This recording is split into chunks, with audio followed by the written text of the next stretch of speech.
Shalom,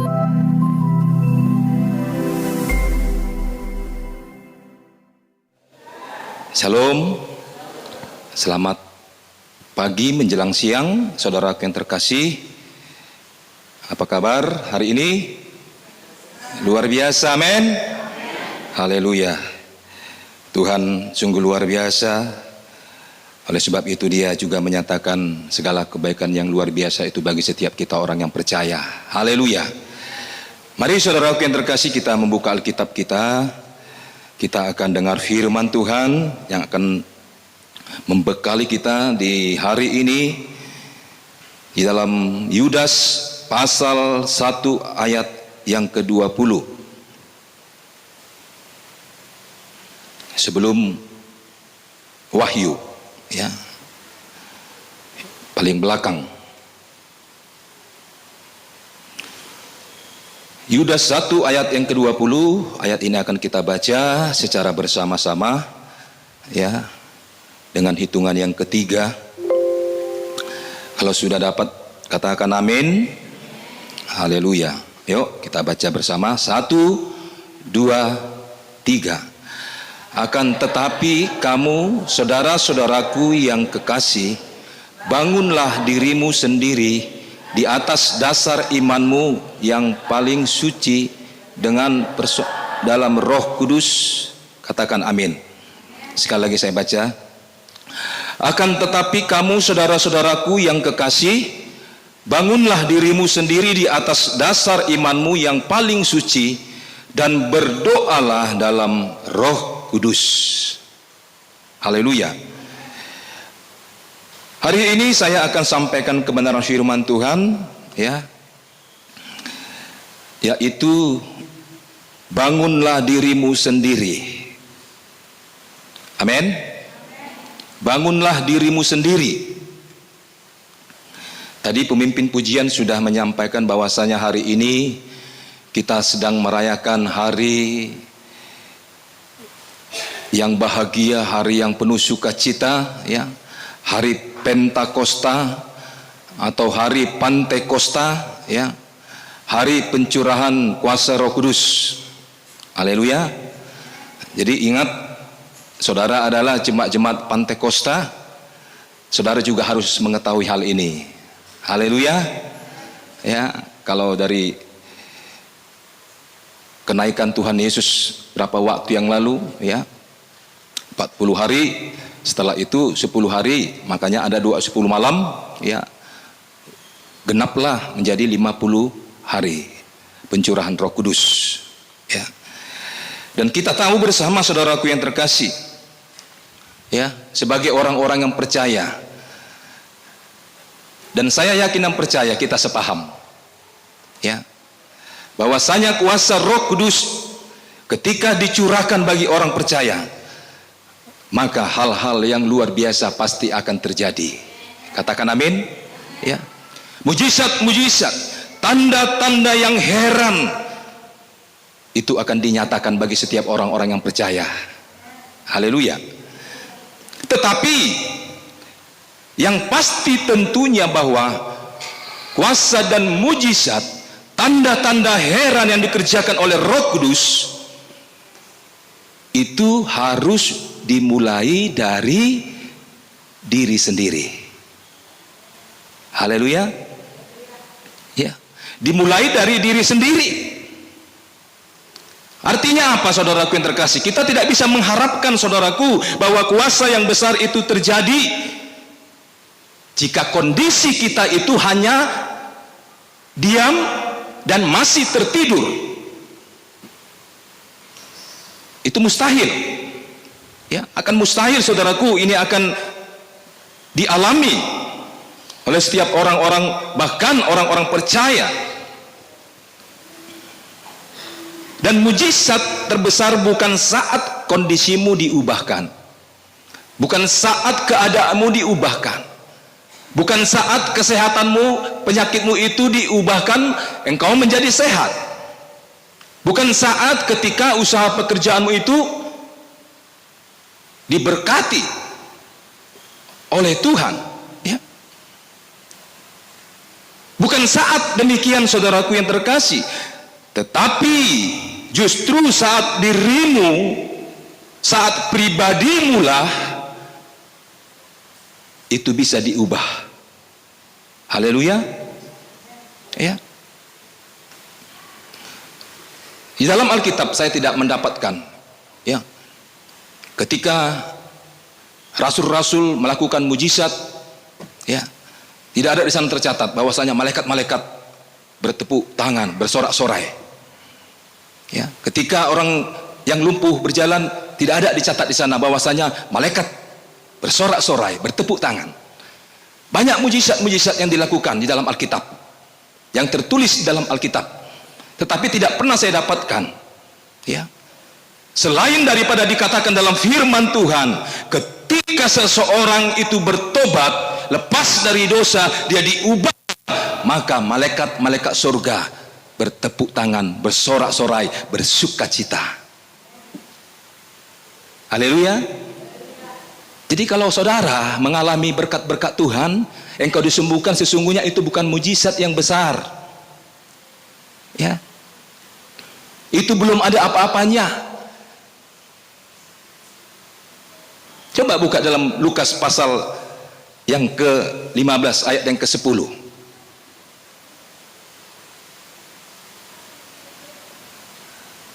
Haleluya. Lukas 15 ayat yang ke-10. Ayo kita sama-sama membaca. 1, 2, 3.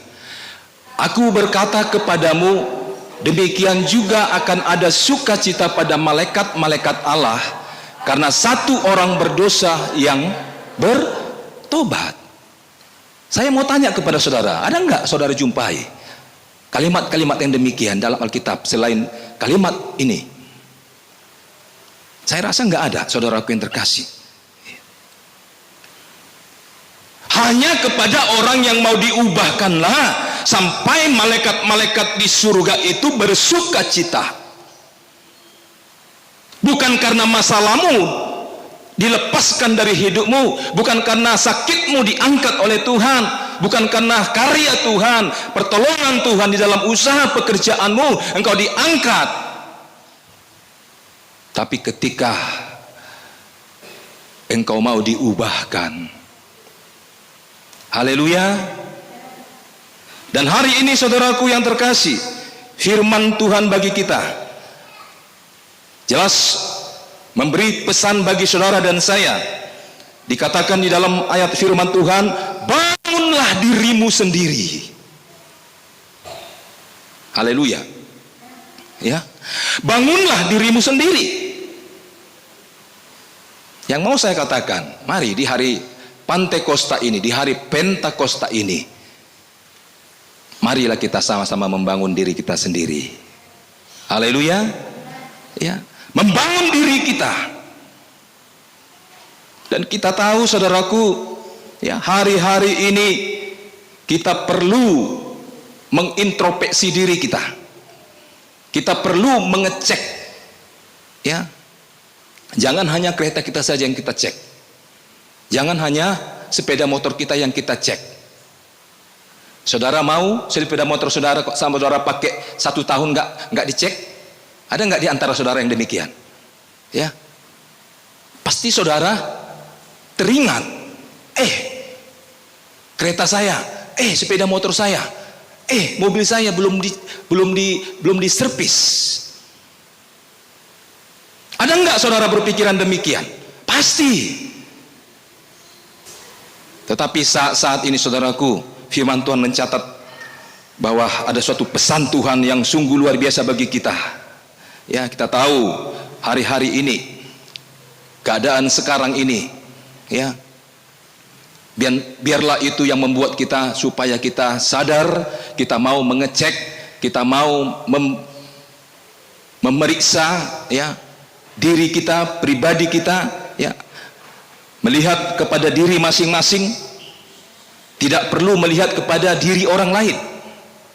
Ya, terkadang kita sering melihat orang lain, melihat sikap orang lain, melihat tingkah orang lain. Bukankah demikian yang sering terjadi? Ya, Kita nggak sadar, ya, kepada diri kita, kepada pribadi kita. Ya, kita lupa siapa kita lupa diri kita sendiri. Akhirnya apa? Kita paling banyak hanya melihat orang lain, ya, memeriksa keadaan orang lain. Ya. Firman Tuhan hari ini dikatakan dalam firman Tuhan, bangunlah dirimu sendiri.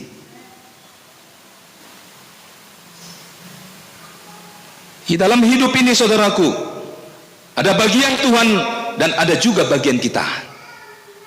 Haleluya. Bagian kita itu apa? Bagian kita itu cukup hanya bertindak, mengeksekusi. Karena sangat jarang sekali orang-orang percaya mau bertindak. Dia tahu firman Tuhan, tetapi dia tidak mau melakukan firman Tuhan. Dia tidak mau bertindak atas firman Tuhan. Dia tidak mau hidup di dalam koridor firman Tuhan. Jadi tugas kita hanya bertindak. Sebab kalimat yang dikatakan dalam firman Tuhan, bangunlah dirimu sendiri, ini adalah sebuah kalimat perintah. Haleluya. Ya. Jadi dari diri sendirilah yang harus memulainya, bukan orang lain, tetapi dari pribadi kita sendiri yang memulai. Jangan pernah engkau berharap supaya orang lain yang membangunkan saudara, tapi kita sendirilah yang bertindak untuk membangun diri kita sendiri. Haleluya. Saya teringat kepada Daud. Ya, dia berkata, bangunlah hai jiwaku. Ya, bangunlah hai jiwaku, dikatakan. Bangunlah. Ya. Hatiku siap, ya Allah, dikatakan. Aku mau menyanyi, aku mau bermazmur. Bangunlah hai jiwaku. Kepada siapa Daud berkata? Kepada pribadinya. Kepada siapa Daud berkata? Kepada dirinya. Coba buka dulu di dalam Mazmur pasal yang ke-57 ayat yang ke-9, supaya kita sama-sama mengerti akan kebenaran firman Tuhan dan kita diberkati oleh firman Tuhan. Haleluya. Mazmur pasal yang ke-57 ayat yang ke-9 dikatakan di sana, bangunlah hai jiwaku, bangunlah hai gambus dan kecapi, aku mau membangunkan pajar. Dia perintahkan jiwanya, dia perintahkan dirinya sendiri, bukan dia perintahkan orang lain, bukan dia bangunkan orang lain, tetapi dia mencoba untuk membangun dirinya sendiri. Mazmur pasal yang ke-108 ayat yang pertama. Haleluya.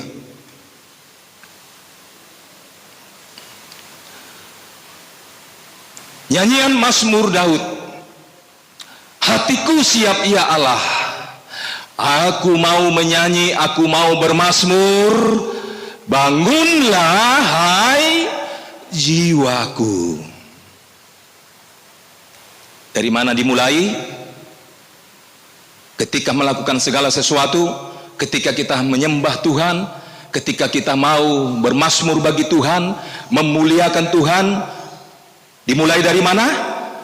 Diri kita sendiri yang kita bangun, jiwa kita yang kita bangun, bukan orang lain. Haleluya. Bagaimana membangun diri sendiri? Ada dua hal yang harus saya sampaikan pada siang hari ini untuk kita dapat membangun diri kita sendiri. Haleluya. Bagaimana membangun diri sendiri? Yang pertama, bangun dengan iman. Ini yang pertama. Bangun dengan iman. Imanlah yang menjadi landasan yang paling utama. Landasan yang pertama, dasar kita untuk dapat membangun diri kita sendiri. Artinya apa? Hanya iman kitalah yang bisa, yang sanggup, yang mampu membangun diri kita sendiri. Berarti ada suatu pertanyaan, ada sebuah pertanyaan. Loh, jadi kalau orang yang tidak beriman bagaimana? Saudara bisa menjawab. Sebab kenapa? Hanya dengan imanlah kita bisa membangun diri kita sendiri. Mengapa ada orang lemah? Karena pasti imannya lemah. Mengapa bisa orang jatuh? Karena imannya rapuh. Mengapa kita bisa kuat? Karena imannya juga kuat. Haleluya. Mengapa orang bisa bersemangat? Mengapa bisa orang terus bersuka cita di tengah-tengah masalah, di tengah-tengah persoalan? Karena imannya hidup. Berarti semua bertumpu kepada iman. Dasarnya semua adalah iman. Yang diperlukan pada dasarnya adalah hanya iman. Bukankah dikatakan dalam firman Tuhan bahwasanya iman adalah dasar dari segala sesuatu, ya, dasar dari segala sesuatu dikatakan dalam firman Tuhan. Maka iman itu jugalah yang menjadi satu modal kita yang paling utama untuk kita bisa menuju ke arah yang belum pernah kita lihat, yang belum pernah kita alami, dan pada akhirnya kita akan lihat, dan pada akhirnya kita akan bisa juga alami dalam hidup kita. Karena iman. Haleluya. Jadi pasti suatu saat kita akan lihat sesuatu yang belum pernah kita lihat. Suatu saat pasti akan kita lihat sesuatu yang belum pernah kita alami. Suatu saat pasti kita akan alami kuasanya. Haleluya, ya. Jadi bangunlah imanmu, milikilah iman itu agar dirimu itu selalu dapat bangkit di dalam segala keadaan. Haleluya, ya. Dan dari mana iman itu kita peroleh? Dari pendengaran akan firman Allah. Haleluya. Di dalam Roma pasal yang ke-10 ayat yang ke-17 dikatakan di sana bahwasanya iman timbul dari pendengaran akan firman Kristus, firman Allah, ya. Iman timbul dari pendengaran, dan pendengaran oleh firman Kristus, oleh firman Allah. Jadi jelas dikatakan dari mana iman kita peroleh, tidak lain adalah dari firman Allah. Makanan imanmu adalah firman Allah, firman yang engkau baca, firman yang engkau dengarkan, firman yang engkau lakukan di dalam kehidupanmu. Itulah yang akan membangkitkan imanmu. Jangan hanya sekedar pendengar, jangan hanya sekedar engkau mengetahui firman Tuhan,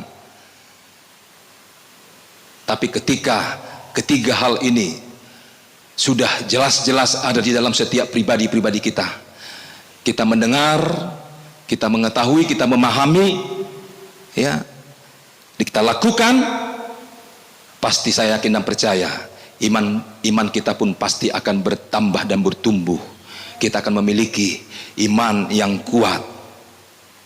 Haleluya, ya.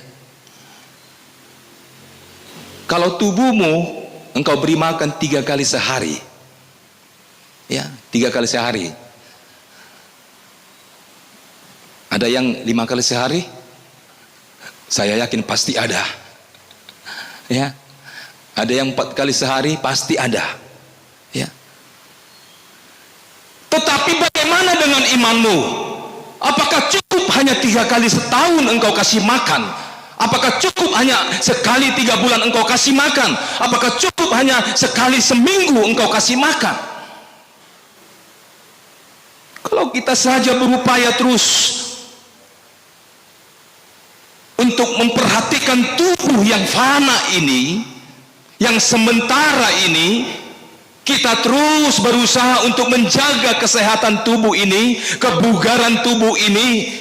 Kita kasih makan, kita suapin, makan 3 kali sehari, bahkan 5 kali sehari. Bagaimana dengan keadaan imanmu? Firman Tuhan mencatat, engkau dengar firman Tuhan. Jangan hanya sekali seminggu, engkau baca firman Tuhan setiap saat. Engkau lakukan firman Tuhan, maka di sanalah imanmu akan bertumbuh. Engkau akan dibangun, hidupmu akan dibangun, jiwamu akan dibangun, bahkan rohmu juga akan dibangun. Setiap saat, mari kasih makan dirimu, kasih makan dirimu dengan firman Tuhan supaya dirimu itu memiliki iman. Sekali lagi saya katakan, jangan hanya memelihara tubuh yang jelas-jelas kita tahu bersama yang hanya sementara binasa, tapi peliharalah imanmu yang akan membangunmu, yang akan membawamu kepada keselamatan. Haleluya. Ya. Dan orang yang beriman itu tidak akan pernah bergantung kepada orang lain untuk membangunnya. Ya. Tidak akan pernah mengandalkan orang lain untuk dirinya, untuk membangun dirinya. Itulah orang beriman. Ada atau tidak yang menyemangatinya, dia tidak peduli. Dia tetap semangat. Ada atau tidak orang yang mau mendorongnya, dia tetap maju. Haleluya. Jadi dia enggak berharap supaya orang lain yang membangun dirinya, yang mendorong dirinya, yang menyemangati dirinya. Saya teringat kepada perempuan yang penyakit pendarahan, mengalami pendarahan selama 12 tahun. Ya. Saudara tahu kisah ini, saudaraku? Ya. Dia sakit pendarahan selama 12 tahun lamanya. Kalau sudah pendarahan, ya, jangankan 12 tahun, jangankan 1 hari, 1 jam pun kita pendarahan, saya yakin pasti kita akan merasa lemah. Benar? Ibu-ibu yang sudah melahirkan? Paham? Tahu? Ketika saudara pendarahan, 1 jam saja pun kita pendarahan, itu akan membuat tubuh kita itu tidak berdaya. Kita menjadi lemas, kita menjadi lemah. Dan kita sama-sama belajar dengan perempuan yang pendarahan selama 12 tahun ini, saudaraku yang terkasih, dengan kondisinya yang lemah, dia sakit parah, tubuhnya yang tidak berdaya. 12 tahun, bukan waktu yang singkat, dia terus pendarahan. Selama 12 tahun dia mengeluarkan darah. Saya tidak tahu pada saat itu adakah donor darah. Saya yakin pada saat itu belum ada, saudaraku yang terkasih. Tetapi selama 12 tahun dia mengalami pendarahan yang terus menerus dia alami selama 12 tahun lamanya.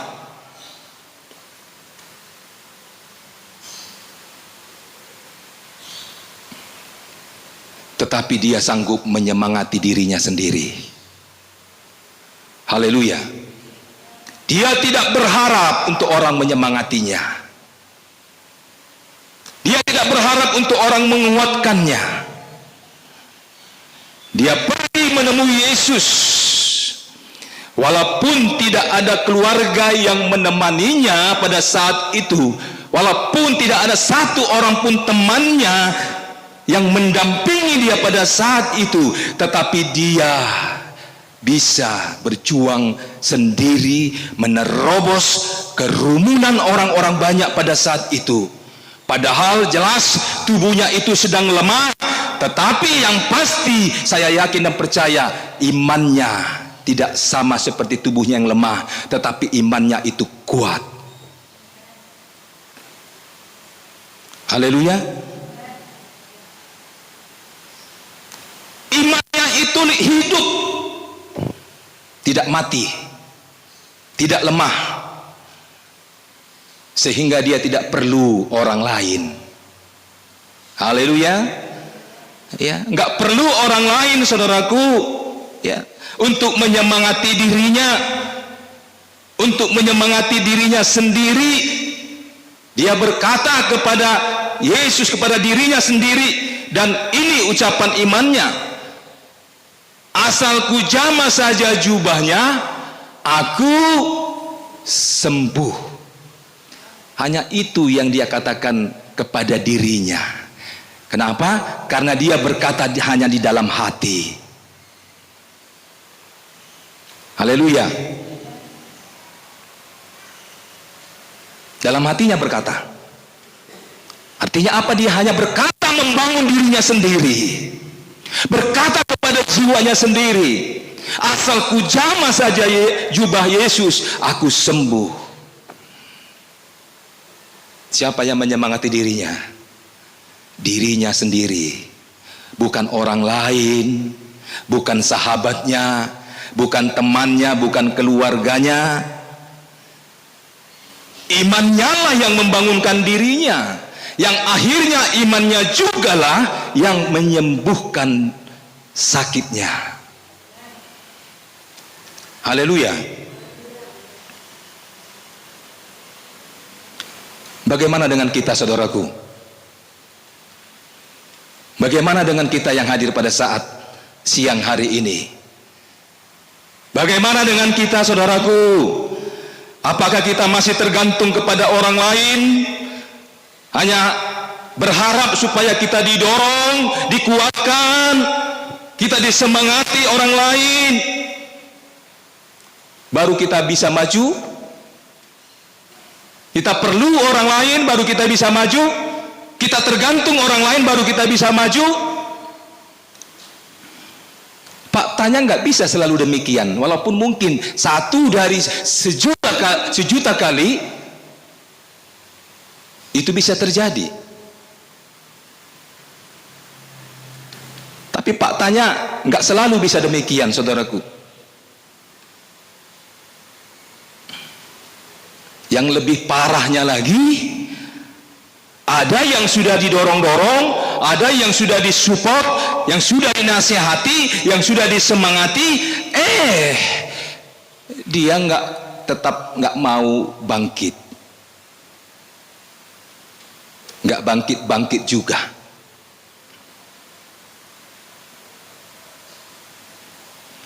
Beberapa waktu yang lalu saya sudah sampaikan dalam doa 10 malam. Jangan hanya engkau berdoa, hanya engkau minta berkat Tuhan, supaya usaha pekerjaanmu itu diberkati Tuhan, supaya keluargamu itu dilindungi Tuhan, supaya anak-anakmu itu menjadi anak-anak yang berhasil, ya, supaya sakitmu itu disembuhkan. Tetapi sesekali engkau berdoa kepada Tuhan, engkau ada di hadirat Tuhan, engkau duduk di bawah kaki Tuhan, engkau berdoa, Tuhan, apa kehendakmu dalam diriku? Apa yang harus engkau kehendaki dari diriku? Haleluya. Ya. Sesekali kita demikian berdoa, saudaraku. Ya. Tanya kepada Tuhan. Ya. Apa maunya Tuhan? Jangan engkau hanya sampaikan apa maumu kepada Tuhan, tetapi apa maunya Tuhan atas dirimu, atas pribadimu, atas hidupmu.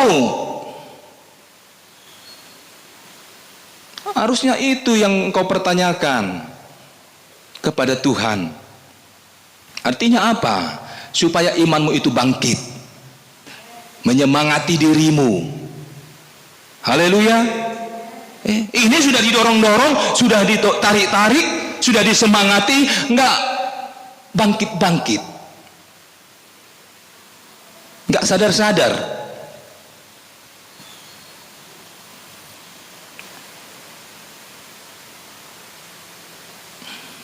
Bersyukurlah saudara, ketika saudara sakit, masih ada yang mendoakan saudara.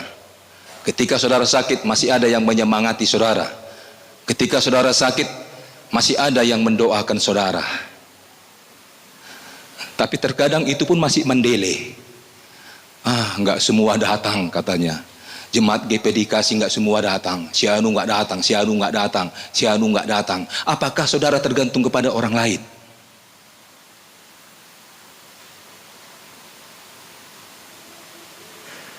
Bagaimana dengan perempuan ini yang selama 12 tahun mengalami pendarahan yang begitu hebat? 12 tahun dia sakit, nggak ada satu orang pun yang menemani. Dia sendiri, tidak ada satu pun yang mendampingi, tidak ada satu pun yang bisa menolong. Semua orang tidak peduli atas dirinya. Dia hidup hanya bergantung kepada dirinya sendiri. Kenapa dia bisa tetap bersemangat? Kenapa? Karena imannya. Haleluya. Karena iman yang dia miliki itu bukan iman yang sembarangan, tetapi iman yang teguh, iman yang kokoh. Haleluya. Mari bangun dirimu sendiri saudaraku. Bangun dirimu sendiri dengan imanmu yang teguh. Dapatkan iman itu dari mana? Dari pendengaran akan firman Tuhan. Ketika engkau dengarkan firman Tuhan, mari engkau hayati, tanamkan, supaya itu menjadi benih yang akan bertumbuh dalam setiap loh hati kita. Jangan hanya keluar kanan. Kalau keluar kanan, masuk kanan, keluar kiri masih mendingan, masih melewati otak kita. Tetapi sering sekali firman Tuhan itu masuk kanan, keluar kanan. Dari lubang yang sama.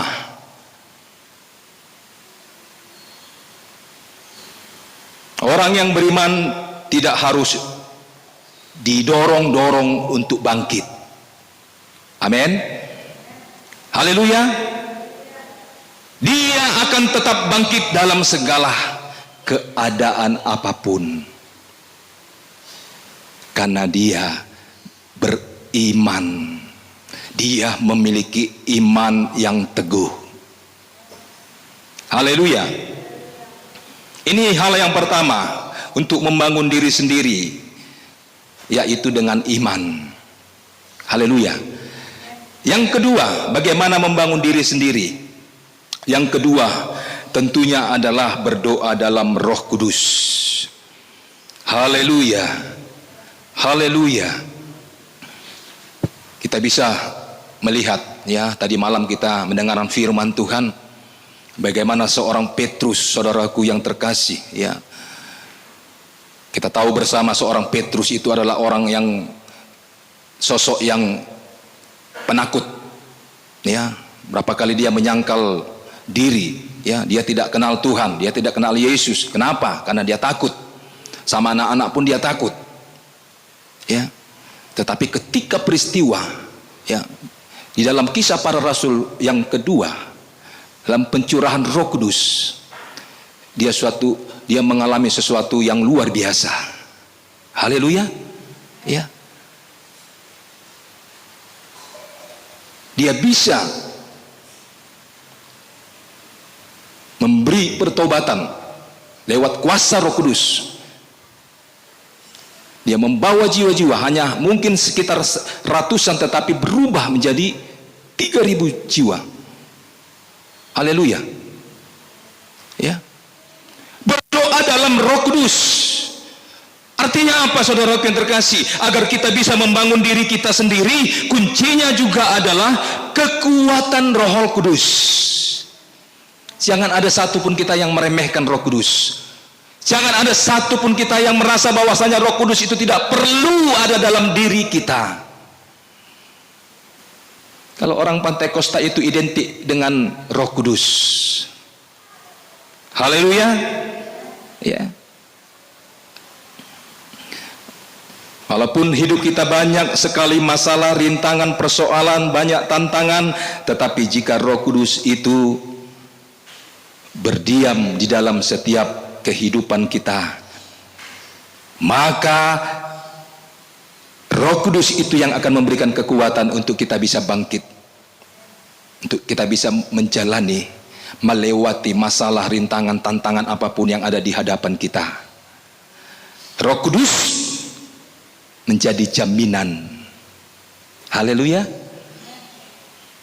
Menjadi jaminan untuk memperoleh segala sesuatu.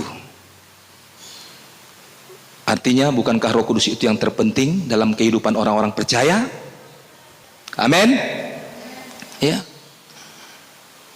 Kita nggak peduli banyak masalah, persoalan. Ada Roh Kudus kok. Kita nggak peduli ada tantangan. Ada Roh Kudus. Kita nggak peduli walaupun ada sakit penyakit yang menimpa hidup kita, tidak peduli, ada Roh Kudus. Sebab Roh Kuduslah yang menguatkan kita. Roh Kuduslah melakukan segala sesuatu bagi kita yang luar biasa, yang dahsyat.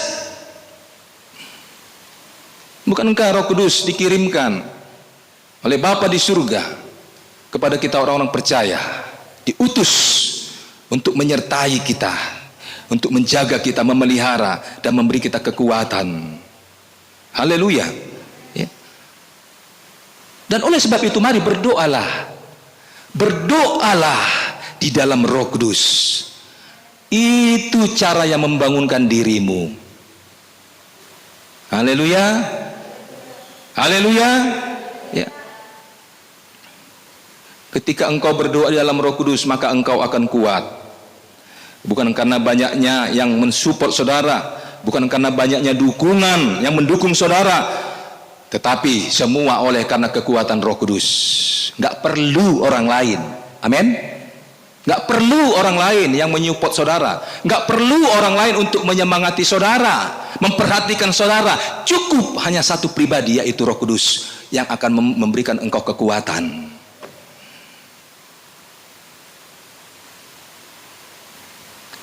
Bagaimana peristiwa jemaat mula-mula, luar biasa. Sesuatu hal yang belum pernah mereka lihat dan belum pernah mereka alami, mereka lihat dan alami. Karena pengalaman mereka dengan Roh Kudus. Haleluya. Dalam Mazmur pasal yang ke-20 ayat 7 sampai kepada yang 9, saya teringat kepada Daud. Kita tahu Daud, hidup Daud ini penuh dengan tantangan, pergumulan, masalah, persoalan, ya, peperangan dia selalu terus hadapi. Di dalam Mazmur pasal yang ke-20,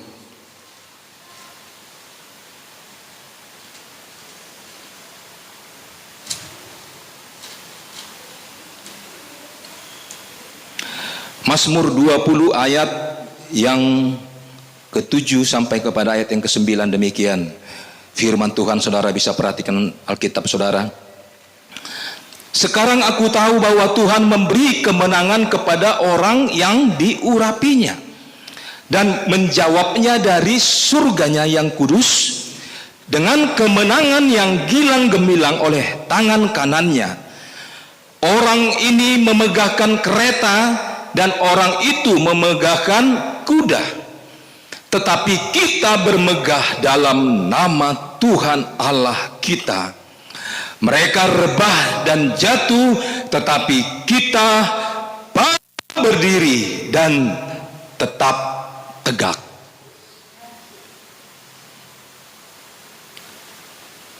Lihat bagaimana pengalaman dari Daud. Ya. Hidup Daud ini penuh dengan tantangan, saudara. Penuh dengan masalah, penuh dengan persoalan, pergumulan. Hidupnya itu terus melakukan peperangan. yang ada di hadapannya itu terus berperang. Latar belakang Daud ini juga adalah orang yang tidak dikasihi oleh orang tuanya, oleh keluarganya. Dia tidak didukung oleh keluarganya.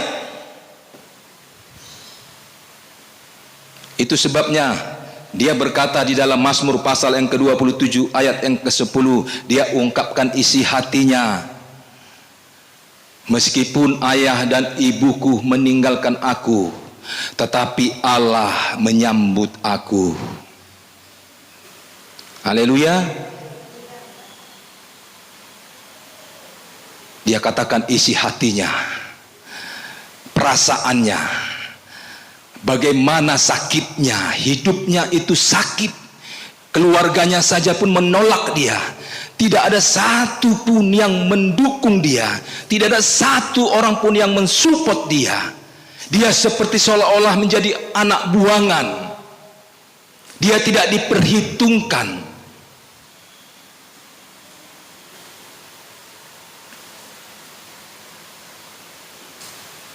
Dia tidak ada pernah dapat dukungan. Tetapi apa karena semua yang terjadi dalam kehidupannya itu Daud jatuh dan akhirnya dia rebah? Tidak.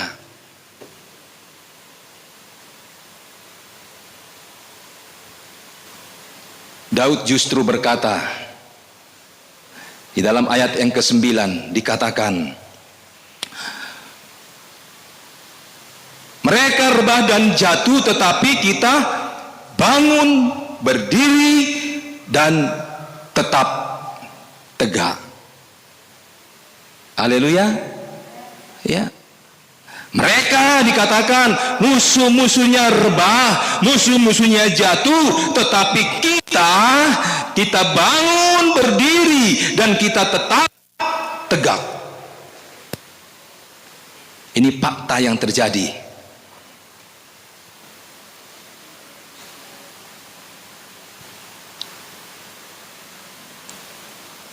Luar biasa. Aku bangun, aku berdiri tegak. Menjadi pertanyaan, kenapa Daud bisa berdiri tegak? Kenapa? Kenapa dia bisa berdiri tegak? Kenapa dia tidak jatuh? Kenapa dia tidak rebah? Di tengah-tengah persoalan masalah, dia tetap berdiri tegak. Kenapa? Di dalam ayat yang ke-7 berkata, sekarang aku tahu bahwa Tuhan memberi kemenangan kepada orang yang diurapinya. Memberi kemenangan kepada orang yang diurapinya. Itu yang menjadi alasan kenapa dia bisa berdiri tegak. Daud diurapi oleh Tuhan.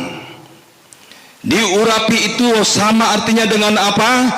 Dipenuhkan dengan Roh Kudus atau dipenuhi dengan kuasa Roh Kudus. Dan inilah andalan dari Daud. Kunci kemenangan dari Daud, kunci kekuatan dari Daud adalah Roh Kudus.